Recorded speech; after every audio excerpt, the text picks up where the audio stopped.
আজকে একটা নতুন স্ন্যাক্স প্রোডাক্ট লঞ্চে পৌঁছালেন সৌরভ গাঙ্গুলি আর ওয়ার্ল্ড কাপ নিয়ে অনেক কিছু বলেছেন ইন্ডিয়া পাকিস্তান নিয়ে। তো আসুন শুনে নেওয়া যাক ঠিক উনি কি বললেন। মুখরোচক খাবার থেকে বিশ্বকাপের লড়াই অনুষ্ঠানে খোলামেলা আলোচনায় সৌরভ।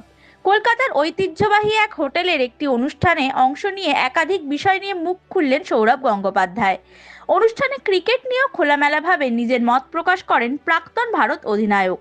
চলতি বিশ্বকাপে ভারতের পারফরমেন্স নিয়ে আশাবাদী সৌরভ, জানান দল ছন্দে রয়েছে। পাশাপাশি পাকিস্তান ও বাংলাদেশের বর্তমান অবস্থা নিয়েও নিজের মতামত তুলে ধরেন তিনি।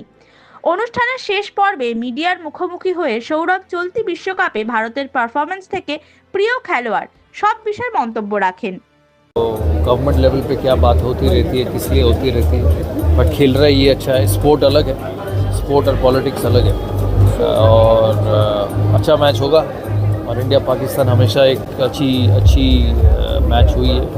कंपटीशन उतना नहीं हुआ है पिछले कई सालों में। आशा करेंगे कि पाकिस्तान अच्छा खेले क्योंकि इंडिया के साथ बहुत अच्छा खेलना पड़ेगा। इंडिया बहुत अच्छी टीम है।